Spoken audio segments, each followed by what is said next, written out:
Ya, hari ini kita akan bahas topik yang menarik tentang network monitoring with the Dude dan WhatsApp. Jadi ini adalah webinar ya. Setelah minggu lalu itu kita stop webinar ya. Jadi minggu lalu kita di sini ada kondisi kesehatan yang kurang baik ya, pada kena COVID. Sekarang udah mendingan. Ya, jadi kita mulai lagi webinarnya ya. Jadi mohon maaf minggu lalu itu kita off benar-benar webinarnya hari Selasa dan Kamis. Kita lanjut lagi di minggu ini. Oke, baik. Nama saya Ahmad dan nanti akan ditemani oleh Mas En ya. Kita hari ini bahas network monitoring dengan Dude dan WhatsApp ya. Dulu kita udah pernah bahas juga network monitoring, tapi softwarenya itu adalah apa sih namanya kemarin tuh? Zabbix ya Zabbix. Ya, jadi Zabbix itu software sendiri khusus buat monitoring. Ya, perhaps mungkin ke depannya kita bahas software lain buat monitoring, ya kan? Misalkan dari punyanya Ubiquiti itu siapa sih namanya itu? Ubiquiti CRM, Ubiquiti UNMS ya. Sekarang namanya diganti lagi itu apa ya? Saya lupa itu ya. Kemudian nanti ada Observium ya. Kemudian apalagi Kakti ya. Tapi Kakti biasanya cuma dipakai buat bikin grafik-grafik gitu kan ya. Terus ya Observium apa lagi ya? Ya kalau mau yang berbayar pakai PRTG. Ya kita pakai yang affordable bagi orang banyak aja lah. Begitu ya. Jadi kita bahas ini tentang network monitoring. Agenda kita nanti intro, prerequisite knowledge, monitoring, the dude, dan terus nanti lanjut ke Mas En. Ya, lanjut. Jadi buat bagi yang baru pertama kali dengan GLC, jadi kita GLC Garda Lintas Cakrawala, kita base di Bandung, area kita training dan IT consulting, kita ngerjain Mikrotik, Ubiquiti Linux, ya, kemudian produknya GLC Radius Manager, billing, ya, kemudian kita bikin regular event seperti hari ini dan hari Kamis, ya, jadi ada 2 kali. Nama saya Ahmad Mardiansyah, saya base di Bandung, pengguna Linux, pengguna Mikrotik, pengguna PHP, pengguna Python, pengguna database PostgreSQL ya. Teman-teman kalau punya LinkedIn ada koneksi di sini ya. Sini LinkedIn ya. Kita bisa connect di sana ya di LinkedIn.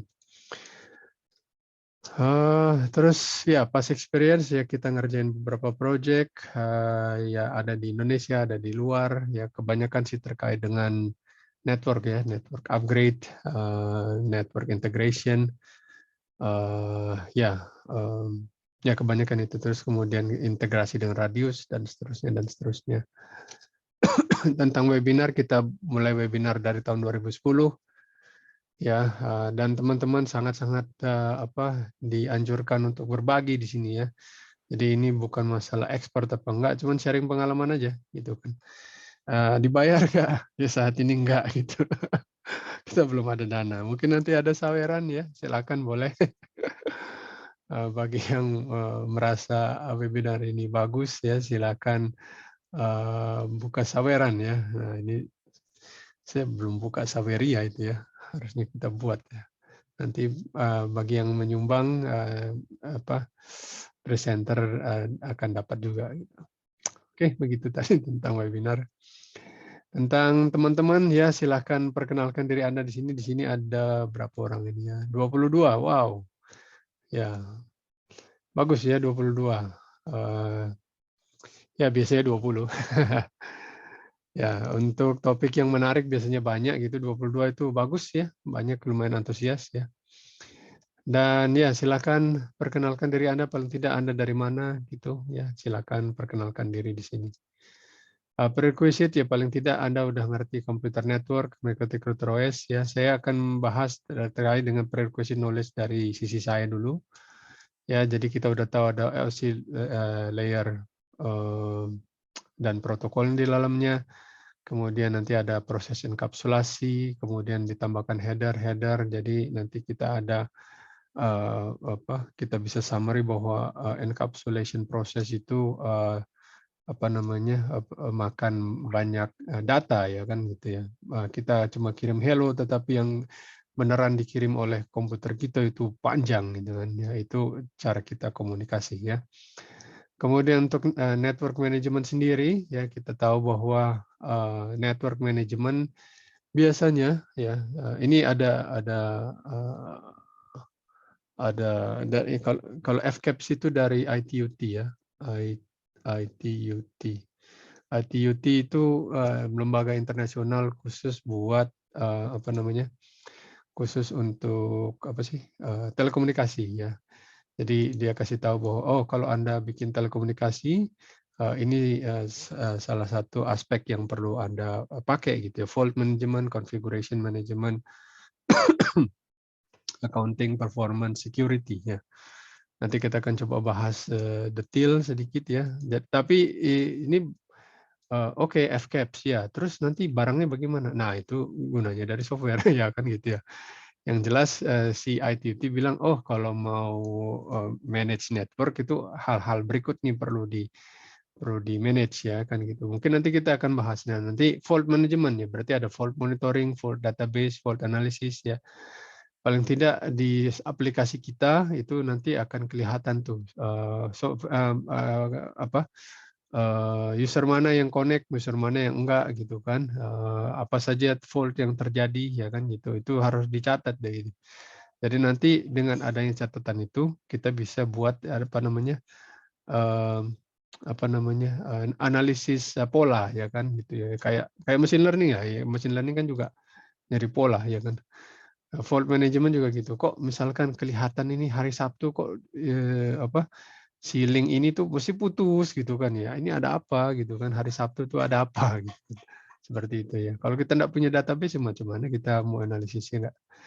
Nah, kemudian yang kita perlu manage itu adalah konfigurasi ya. Jadi nanti kita ada konfigurasi jaringan, ya perlu kita manage itu ya, kayak backup dan restore-nya, terus nanti device configuration ya, setiap device konfigurasinya harus kecatat. Nah, terus nanti juga ada perubahan ya kan. Hari Senin dan hari Selasa harus bisa di-compare tuh. Nah, ya kan. Nah, sekarang ada Git ya kan. Nah, kita bisa pakai tuh. Jadi kita bisa compare ya. Beda hari Selasa sama Rabu apa sih kan gitu. Oh, ada yang nambahin ini gitu kan, ada yang nambahin IP address, mau makanya ini error ya kan gitu. Heeh. Nah, kalau kita nggak punya tools-nya kayak begitu gimana ya kan, repot juga. Jadi sekali lagi yang namanya FCAPS itu adalah sebuah konsep ya, bahwa kalau Anda pengen manage jaringan ya, hal-hal berikut ini perlu di apa, perlu diakomodasi. Oke, kemudian accounting management ya. Jadi, accounting itu ya ngitung gitu. Jadi, measurement dari network. Jadi network usage, data consumption, IP address access gitu kan. Berapa nih gitu kan, peak hour-nya dia, makan bandwidth berapa gitu kan. Dan seterusnya. Konsumsi datanya bagaimana ini, ya kan. Kalau peak itu biasanya jam berapa, ya kan. Nah, jadi nanti kita akan berusaha jaga-jaga di situ gitu kan. Itu accounting management. Terus nanti juga kita bisa tahu ya dari misalkan nanti kalau di kantor, ya ini IP address yang makan paling banyak bandwidth ini siapa sih kan gitu ya. Kok, apa setiap kali connect tuh lambat mulu ya gitu. Ini kenapa gitu. Oke, itu kita bisa cari. Nah, terus ini performance management ya kan. Berapa kali networknya mati gitu kan. Terus terkait juga dengan quality of service ya kan. Katanya 99,999 per tahun ya kan. 99,99 itu berarti apa tuh ya? Apa, networknya nggak boleh mati selama sekian menit ya kan, nanti dihitung aja tuh. Ada yang tahu nggak di sini? Tolong share gitu ya. 99,999 jadi ada 59 ya gitu ya. Nah, itu berapa menit tuh dalam 1 tahun ya kan? Kita udah mencapai itu nggak gitu kan? Atau enggak, atau kalau tidak 99% ya kan, agreement-nya gitu ya, SLA. Oke ya, 99% tuh berapa tuh dikonversi jadi 1 tahun gitu kan. Nah, di situ. Oke, ya itu performance management. Terus kemudian security management ya kan, password, bagaimana mau bikin sentralisasi nggak gitu. Bisa juga tuh di Mikrotik. Jadi nanti kita loginnya lewat Radius semua gitu. Login ke Mikrotik tapi lewat Radius. Datanya di Radius. Jadi kita nggak perlu ini login satu persatu gitu. Jadi bikin user gitu ya, login satu persatu ke setiap user. Jadi kalau misalnya ada dua admin tuh di setiap di setiap Mikrotik tuh harus dimasukin gitu. Ya kan repot gitu kan. Kalau adminnya keluar ya harus dihapus satu persatu gitu. Kalau routernya dikit sih nggak apa-apa, cuman 2, 3 itu oke lah ya. Kalau sampai 23 atau 230 gitu kan, aduh itu pusing itu ya kalau kita masukin password satu persatu. Ya, jadi akan lebih baik jika kita pakai Radius nanti ya, sentralisasi. Oke, ya saya rasa begitu ya pengantar dari saya.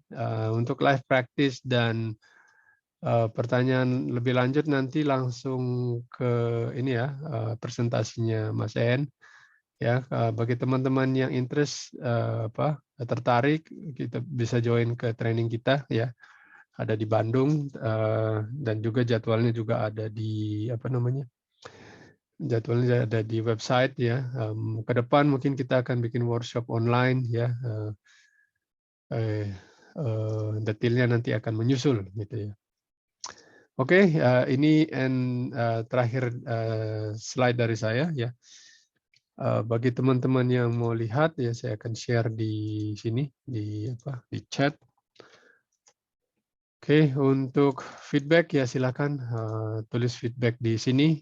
Oke, boleh infokan juga atau sharing di sini sekalian ya daripada harus ngisi di sana. Mungkin sharing di sini ide untuk topik yang akan dibahas ya. Nggak apa-apa silakan. Terus untuk event, jadwal event ada di website, kemudian untuk pengumuman ada di website Facebook kita. Slide akan di posting di SlideShare ya.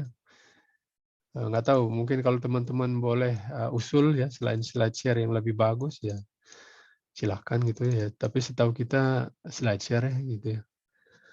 Kemudian Discord bisa di-googling kan gitu slide apa gitu ada di sana. Kemudian Discord juga ada bahasa Indonesia, teman-teman juga bisa bikin komunitasnya biar rame gitu ya. Kemudian recording nanti akan ada di-upload di YouTube. Oke, seperti itu. Silakan kita lanjut ke presenter berikutnya, En Palevi. Oke, silakan. Sudah standby kah? Ya, bisa dengar suara saya? Oh, bisa banget. Oke, silakan. Share screen.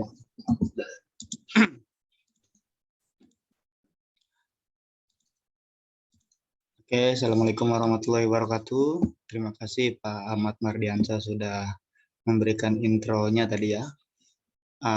Ini giliran saya lagi. Jadi malam ini saya membawakan sebuah materi network monitoring dengan the Dot server dan WhatsApp gateway. Agendanya cuma 3, enggak. Yang pertama ada profile, perkenalan dari saya sedikit. Yang kedua ada prerequisite, itu untuk prasyarat untuk mempraktekkan.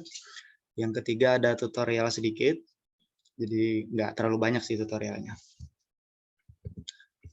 Selanjutnya, jadi nama saya tadi Enva Levi, saya base di Solo, di Duri sama di Banjarmasin. Kemudian profesi saya sebagai penulis e-book dan NOC dan juga freelancer. Kemudian kalau mau lihat tulisan-tulisan pribadi saya tentang jaringan bisa dilihat di blog pribadi saya di envalevibanjarmasin.blogspot.id. Kemudian ada juga website komersil saya di ebooksunia.id. Dan jika kurang jelas bisa kontak saya melalui email atau WhatsApp di tele atau WA secara langsung dengan saya. Selanjutnya, syarat untuk mengikuti webinar kali ini minimal kita memiliki dasar IP address, mengetahui dasar-dasar IP address, atau setidaknya pernah mengikuti MTSNA ya. Nah, ini sangat membantu kalau pernah ikut MTSNA. Kemudian yang kedua, pernah mengkonfigurasi DUT server. Nah, yang ketiga, mengerti cara kerja API. Nggak terlalu jago, yang penting ngerti lah gitu. Yang terakhir, ini yang paling penting nih, yaitu mengerti cara kerja fetch di router OS. Karena kunci dari MikroTik itu bisa berkomunikasi yaitu dengan tool fetch ini. Selanjutnya, nah ini. Jadi kenapa saya membawakan webinar kali ini? Landasannya adalah, jadi saya sebagai NOC di salah satu perusahaan di Sumatera Barat, Cinok Media Network. Kemudian Cinok ini memiliki beberapa pelanggan customer corporate ya, gitu. Jadi karena saya orangnya pemalas ceritanya nih ya, bukan malas sih, maksudnya biar customer itu merasa nyaman ketika ada gangguan atau FOK atau misalkan ada masalah gitu yang menyebabkan pelanggan itu terputus dari server kami, maka si administrator atau pelanggan korporat itu bisa dengan cepat mengetahui apa yang terjadi di jaringan mereka melalui WhatsApp. Nah, jadi idenya seperti itu. Udah jelas ya goals-nya itu ya. Selanjutnya kita pertama dulu, intro dulu. Apa itu Dedut? Nah, jadi Dedut itu merupakan aplikasi gratis dari MikroTik yang dapat digunakan untuk memonitoring dan manajemen perangkat jaringan. Nah, dia support, dia bisa dipasang di arsitektur tile, bisa dipasang di arsitektur ARM, bisa dipasang di arsitektur MIPS dan x86 dan CAR. Kalau saya pribadi, saya lebih suka masangnya di x86 ya, atau di CAR, karena di CAR ini saya bisa pasang Proxmox gitu, atau virtualisasi gitu. Nah, jadi virtualisasi, terus di dalamnya ada CAR. Gitu. Oke, Dedut minimal mempunyai 2 syaratnya, yaitu adalah package-nya, yaitu paket Dedut sendiri, kemudian ada file Dedut kliennya untuk mengakses Dedut itu sendiri. Jadi minimal kita harus punya 2 ya. Kalau belum nanti bisa teman-teman bisa download di sini, mikrotik.com ini. Nah, setelah di-download, nanti diinstal, dipasang di-upload di routernya, kemudian install kliennya. Nah, ini kita asumsikan udah terpasang ya Dedutnya ya. Jadi package-nya bisa dilihat di sistem package di Winbox masing-masing. Nanti ada tulisannya Dedut. Nah, ini saya menggunakan versi 6479. Jadi Dedut itu disarankan harus sama ya versi Dedut kliennya. Jadi kalau Dedut servernya menggunakan 6479, maka Dedut kliennya juga menggunakan 6479. Jadi harus sama versinya. Selanjutnya untuk menjalankan Dedut gampang ya. Tinggal klik Dedut, klik setting, kemudian enable. Udah deh, running. Nah, selanjutnya kalau udah, kita buka aplikasi Dedut Client. Nah, ini yang file exe yang saya maksud tadi. Jadi tadi di depan udah dikatakan exe ya. Nah, ini file exe ini tinggal dibuka, masukkan IP-nya berapa, IP Dedutnya berapa, kemudian username-nya apa, ya udah, langsung deh klik connect. Nah, ketika berhasil login, nanti kita akan masuk tampilannya seperti ini. Tapi kalau nginstal Dedut awal kosong ya, tampilannya nggak ada site-nya ya. Jadi ini punya saya, monitoring di kantor saya. Jadi saya udah masang beberapa set ya di sini. Ada rumah sakit, ada sekolah, ada pokoknya beberapa tower-tower repeater saya udah saya pasang di sini berdasarkan site lokasinya ya. Nanti teman-teman tinggal tambahkan sendiri aja. Nah, kalau udah Dedutnya udah dipasang, sebenarnya tinggal dikit lagi, yaitu tinggal integrasikan. Nah, integrasi saya Dedutnya menggunakan ruang WA. Nah, jadi di internet sebenarnya udah banyak ya WhatsApp Gateway itu beberapa merek gitu. Ada Start Sender, ada pokoknya macam-macam lah. Nah, saya lebih tertarik menggunakan ruang WA ini karena dari harganya murah ya, cuma 50.000 gitu. Jadi teman-teman kalau mau praktek dengan belajar integrasi ini kayaknya lumayan terjangkau ya harganya. Asumsikanlah saya udah terdaftar di ruang WA, kemudian saya menggunakan paket ini.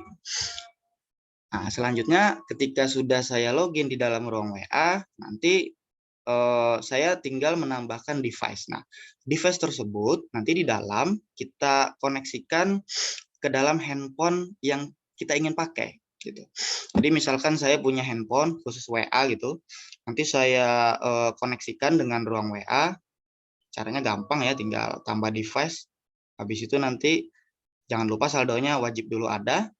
Nanti kalau berhasil nanti ada tulisannya connected. Nah, kalau udah connect, nah ini nanti tinggal integrasi scripting aja lagi nih. Selanjutnya, untuk membaca dokumentasi di ruang WA, nanti dicari aja nanti di bagian sini menunya. Semoga aja nggak berubah ya websitenya.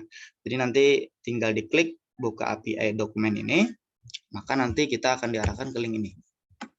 Nah, di dalam sini kita bisa baca manual-manualnya ya. Jadi kalau nanti teman-teman mau pakai bahasa PHP juga bisa, mau pakai bahasa yang lain juga bisa gitu. Nah, jadi nanti tinggal baca aja dokumen. Makanya syarat untuk mempraktekkan ini minimal kita mengerti yang namanya bahasa pemrograman tentu ya. Kemudian kita minimal mengerti tadi fetch tadi. Nanti saya akan bahas selanjutnya. Nah, jadi nanti di bagian dedut ini teman-teman langsung bisa nyontek ya di skripnya. Ambil aja punya saya ini, tinggal dipraktekkan. Ini contohnya. Jadi buka dedut, nanti klik di bagian notification, kemudian kita tambahkan di sini. Kemudian saya beri nama ruang WA Envalevi. Nah, di sini nanti ada nomor teleponnya nih. Ini tujuannya. Ini nomor telepon, katakanlah ini nomor telepon tujuan customer-nya ya. Nah, kemudian ini ada beberapa pesan. Nah, nanti di sini.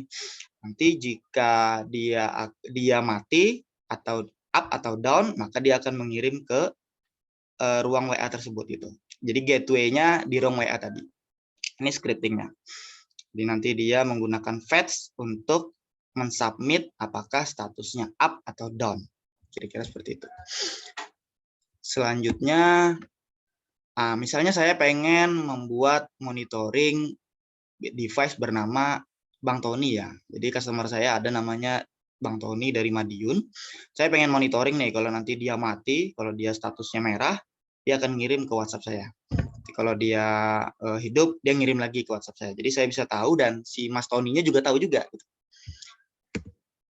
Nah, caranya gimana? Caranya tinggal klik 2 kali di bagian Tony tadi, kemudian pastikan dia udah terhubung ya, statusnya up. Ini kalau awal pertama kali pasti up dulu ya, karena dia pasti terhubung kan. Kemudian address-nya, nanti di bagian service, kita pasang service-nya yaitu adalah ping. Nah, ping ini nanti yang untuk men-trigger ya, apakah keadaannya up atau down. Nanti klik 2 kali di bagian notification, nanti kita checklist yang bernama tadi namanya apa? Ruang WA Envalevi. Simpel aja kok, tinggal tambahkan nama Envalevi ya. Nah, kalau udah, selanjutnya udah deh, sepertinya kayaknya kayak gini aja untuk nambahin apa namanya device Envalevi tadi. Jadi kalau misalkan teman-teman banyak punya customernya ada 2 atau 3, ya udah tinggal checklist aja. Mana pelanggannya, customernya siapa, A, B, C atau D, tinggal checklist, tinggal oke. Sederhana itu ya. Jadi nggak ribet ya. Nah, flowchart. Nah, jadi flowchartnya begini. Jadi ada server dedut, kemudian ada ruang WhatsApp. Nanti di dalam sini kan ada handphone saya ya. Ada handphone saya di sini dipasang, udah terkoneksi dengan ruang WA. Jadi nanti ketika ada up, maka si ruang WA ini akan mengirim pesan berupa notifikasi, yaitu langsung ke customer-nya. Gitu. Jadi ini salah satu flowchart-nya. Kayaknya kayak gini aja. Nah, ini yang terakhir adalah hasilnya ya. Nanti penampakannya seperti ini. Jadi teman-teman bisa ngelihat ini nama device-nya Tony Madiun, kemudian tadi IP-nya 10.025.551. Ini sesuai dengan yang di DUT ya. Itu statusnya down gitu. Nanti kalau sudah up, nanti dia ngirim sendiri. Nah, statusnya berubah menjadi up.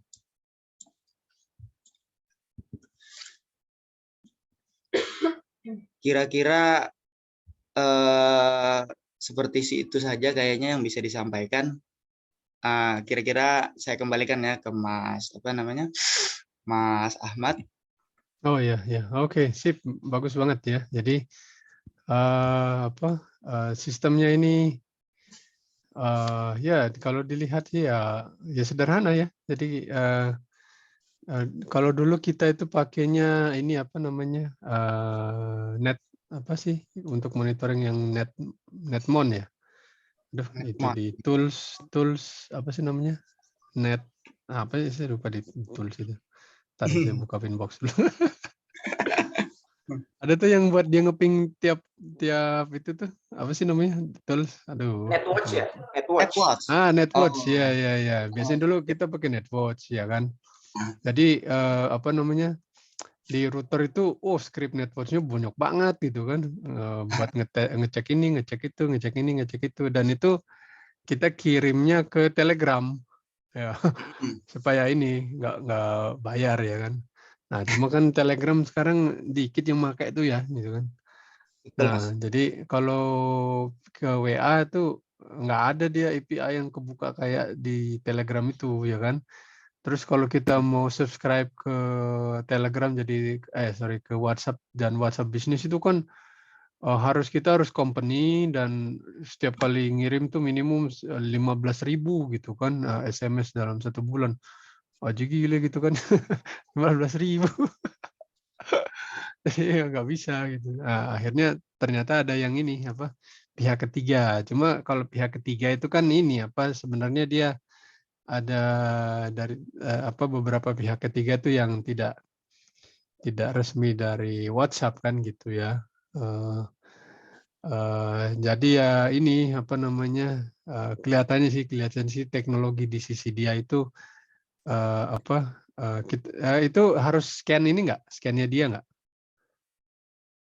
Mas? Maksudnya? Jadi misalnya kita kan daftarin nomor kita gitu ya, tolong dong Mm, kirim. Nah, terus nanti dia akan ngirimin atas nomor kita kan, atas nama nomor kita ke tujuan gitu ya? betul. Nomor kita sendiri. Iya. Nah, berarti nanti kan, ada satu step di mana kita harus register dan kita harus apa, kayak, scan QR code-nya ya Barcode. dari HP kita, Iya. betul ya? Ah. Jadi kita Bener harus kan? login dulu. Betul, betul. Kayak gitu. Jadi seakan-akan tuh dia mengakses HP kita gitu dari server dia gitu kan. Nah, itu Betul. artinya kita ngirim dari HP kita. Nah, cuma perlu hati-hati juga itu ya, karena, Mm-mm. itu bisa dianggap ini, apa, spam gitu. Kadang tuh Iya, nomornya kebanyakan. iya, Mm-mm. ya benar ya?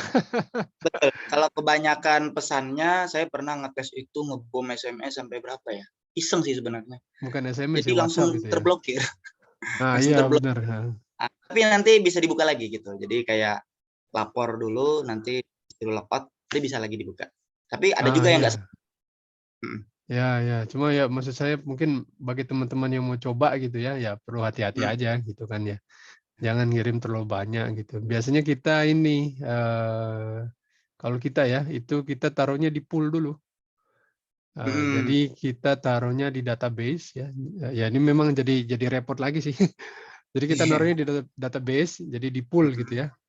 Mm-mm. Di pool, kemudian nanti setiap menit kita atau setiap berapa gitu kita kirim gitu detik. Terus nanti kan karena itu di pool ya, Mm-mm. kita bisa keluarkan satu persatu gitu.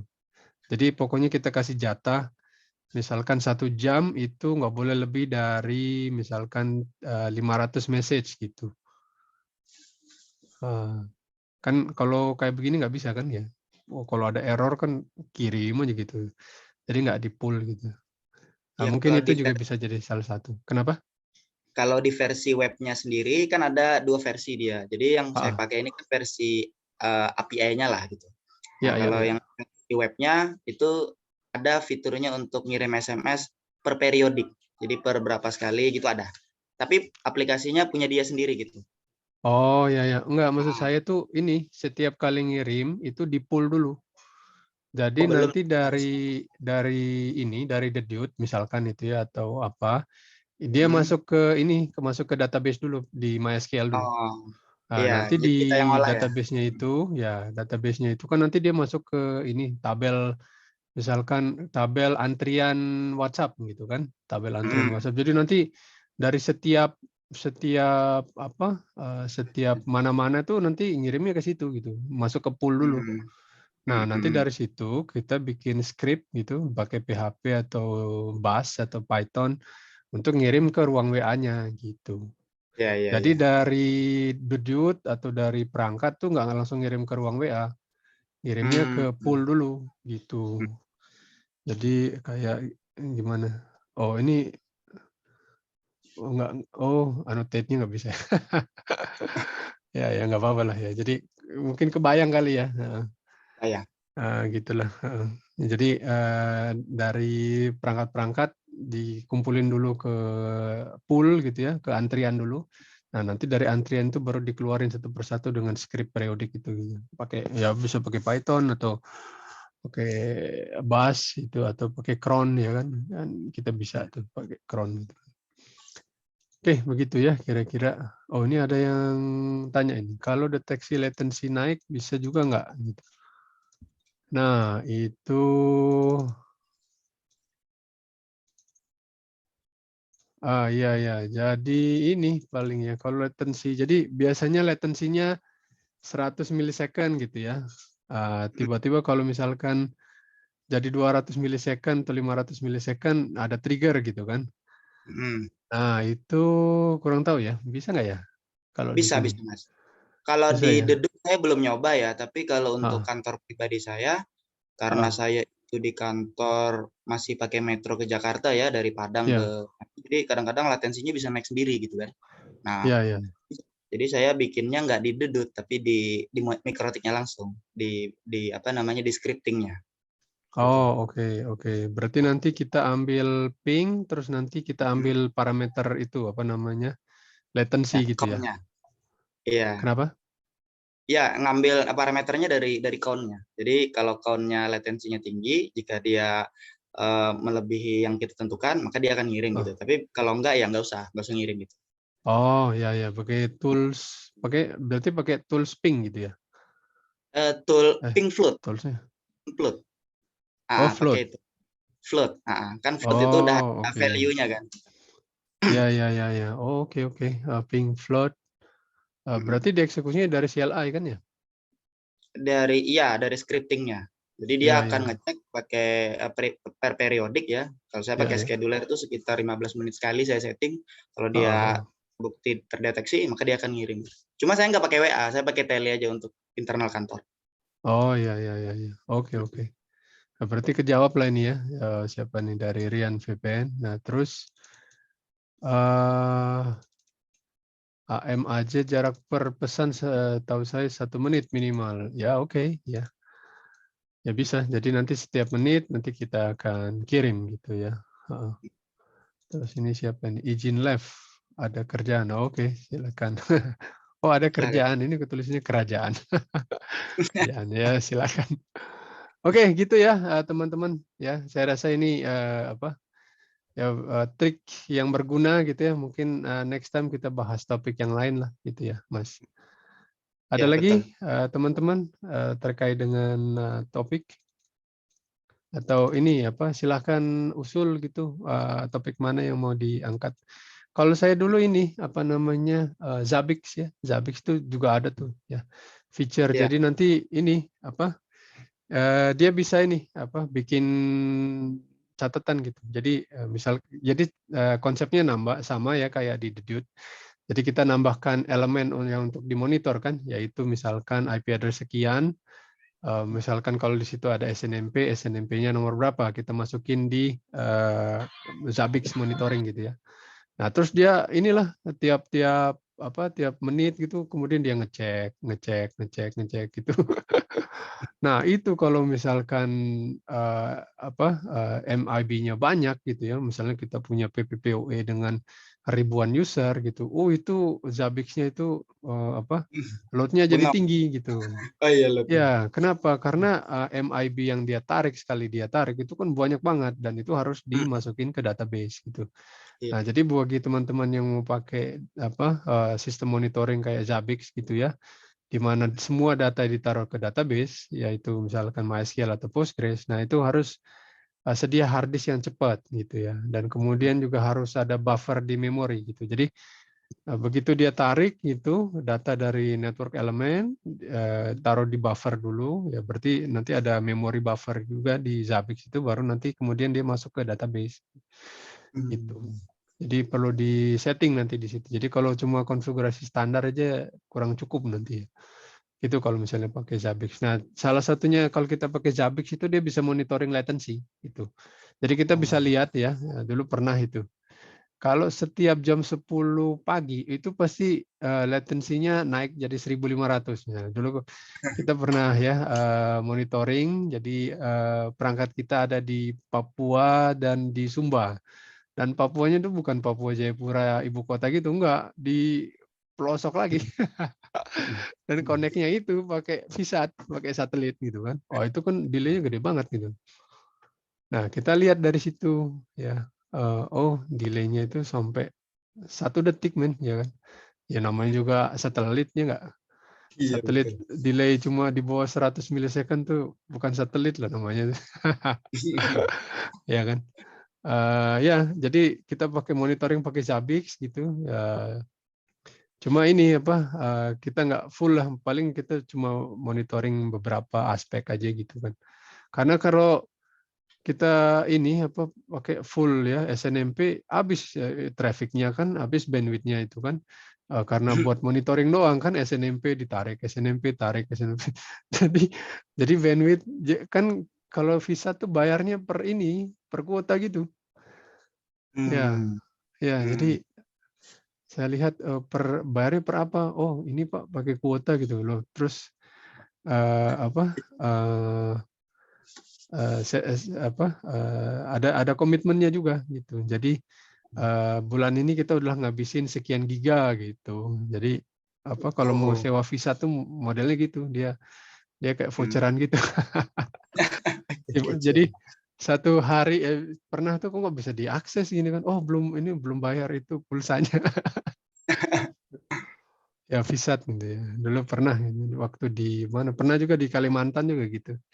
Model kalau VSAT tuh begitu, provider kayak siapa sih Lintas Harta atau apa sih namanya itu? Saya lupa tuh nama providernya itu ya, yang apa nyediain VSAT gitu kan. Dia delay-nya lama gitu dan bandwidth-nya kecil banget. Nggak bisa kita zoom kayak gini nih. Lewat VSAT tuh pasti delay-nya lama lagi gitu. Betul. Heeh. Ya gitu teman-teman ya. Ada yang mau pertanyaan lagi? Ada yang mau ngasih Teman-teman. pertanyaan? Ya silakan. Ya jadi sekali lagi ya teman-teman, untuk konsep saya rasa ini mudah ya. Nanti tinggal teman-teman itu tadi ngerjain prerequisite-nya ya kan. Jadi harus tahu programming ya kan, harus tahu akses API, harus tahu cara pakai fetch kayak tadi ya. Jadi kalau di Linux itu namanya ini ada command yang namanya curl ya. Curl gitu ya. Itu kita bisa mirip kayak fetch lah gitu. Jadi nanti kita bikin HTTP request tapi dari command line. Nah, kan keren itu ya. Iya. Nah, di Linux semua dari dulu udah canggih-canggih itunya ya toolsnya gitu. Betul. Jadi Betul teman-teman sekali. kalau ingin berkarir di network engineering ya jadi network engineer perlu belajar hal lebih juga ya. Jadi jangan hanya cuma ngetik komen dan klik-klik sini gitu ya. Harus masuk ke programming juga ya, otomasi gitu ya. Karena yang namanya IT itu kan dia semakin untuk efisiensi ya kan gitu. Kalau dengan adanya IT kita tambah boros ya IT-nya ngawur berarti ya kan ya. Nah, jadi dengan adanya IT biasanya kita keluar duit 100 juta, dengan adanya IT bisa berkurang jadi cuma 70 juta kan gitu ya. Tentu saja ada modal ya kan, misalkan untuk bikin software atau apa ya kan. Ya 30 juta lah gitu. Tapi setelahnya kan kita bisa untung gitu ya. Nah, jadi sekali lagi teman-teman ya disarankan untuk ini apa?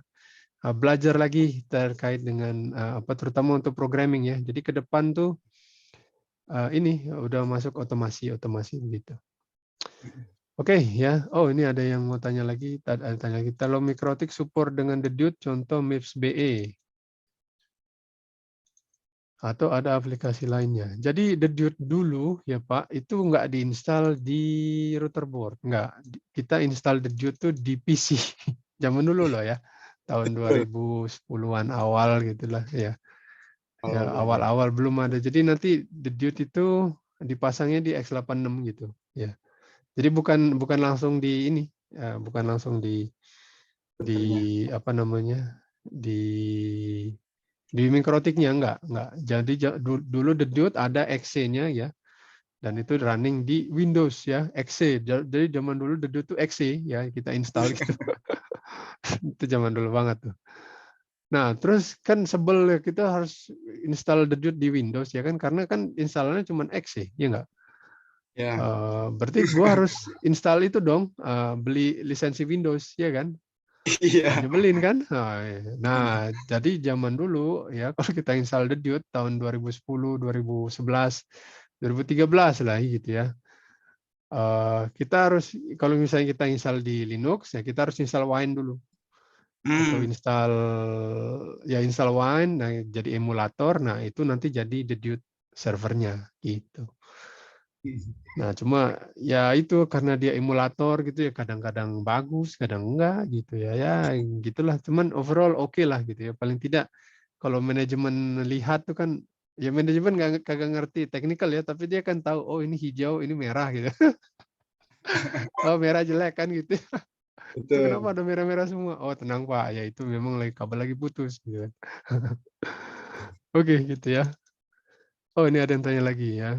Klien VPN atau tunnel VPTP bisa jalan juga ya, asal bisa di-ping. Klien VPN atau tunnel, misalkan via PPTP, SSTP bisa jalan juga. Ya, asal bisa di-ping. Ya, bisa juga. Maksudnya bisa dimonitor gitu. Iya, bisa. Kan nanti Bisa. begitu dia connect, berhasil connect, username dan passwordnya oke, kan nanti kita kasih IP address dia. Nah, berdasarkan IP address itu, kita bisa lakukan monitoring. Dan supaya nggak repot, IP address-nya adalah statik aja, ya kan? Kan kita bisa bikin tuh ya. Terus ada pertanyaan lagi nih, apa bisa Dedude server diinstal di macOS? Jadi Dedude itu apa masih exe ya tadi itu? Saya sudah Dedutnya ya, masih Excel. exe ya. Jadi exe nggak bisa natif di macOS. Jadi kalau mau pakai itu apa namanya? Pakai Wine ya, Wine. Wine tuh bukan anggur yang bikin mabok itu enggak gitu ya. Bukan. Wine tuh Windows emulator gitu loh maksudnya. Gitu. Ya, gitu ya. Mudah-mudahan menjawab siapa ini Ade Ridwan ya. Ya, saya rasa cukup ya hari ini. Apa, sebuah topik yang bagus. Nanti Mas En kita meeting lagi lah gitu ya. Boleh, Kira-kira boleh. nanti selanjutnya kita bahas topik apa gitu ya terkait dengan either networking atau sysadmin lah gitu ya. Anda sysadmin kan ya? Nyampur aja sih, yang mana yang bisa. Yang networking sysadmin lah gitu ya. Tapi kalau programming enggak kan? Atau juga Programming kurang saya, tapi ngerti aja kurang? gitu. Nggak Oh terlalu ya, ya kalau misalnya programming juga, ayo kita bahas itu. Misalkan dapat bahas misalkan join di database gitu kan, atau union atau apa gitu ya, teknologi di programming gitu ya. Boleh, boleh nanti kalau bisa nanti. Oke. Nah, atau nanti bahas PGP gitu ya, atau apa MPLS ya kan. Bisa juga tuh bareng ya. Oke, Boleh, baik boleh. teman-teman, saya rasa cukup hari ini. Ini minta tolong waktunya untuk foto-foto ya. Silakan dibuka kameranya. Kita mau foto bersama. Silakan. Ayo, yang ganteng-ganteng, yang cakep-cakep, silakan dibuka ya. Jangan Mau malu-malu. pakai fotonya juga boleh gitu ya. Foto. Taruh foto depan kamera. Ya, mohon maaf ya, ini kita baru aktif lagi. Aduh, minggu kemarin tuh kita kena COVID tuh. Aduh, ya ternyata nggak enak ya kena COVID itu. Panas, kemudian apa sih batuk-batuk gitu ya, kepala pusing gitu kan, hidung meler. Padahal udah Itulah. vaksin, Mas ya? Oh ya vaksin full Oh, 2 masih kena 2. juga gitu. Mas, kalau Iya, terus memang habis saya sakit, keluarga saya sakit, anak saya sakit sekarang. oh, Istri semoga saya cepat sakit, sembuh lah. mertua sakit pula gitu. Dan positif semua. Aduh, Positif. aduh, Waduh. ya gitulah. Mungkin harus jadi alumni COVID lagi. Oke, kita sambung ya. Ayo semua foto-foto ya. Saya hitung ya. 1, 2, 3. Ya. Lupa jempol ya. 1, 2, 3. Cus, gitu. Oke, baik rekan-rekan. Terima kasih banyak ya. Kita akan jumpa lagi di webinar berikutnya.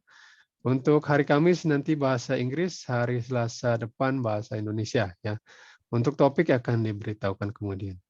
Baik, sekali lagi terima kasih banyak ya sudah hadir di sini.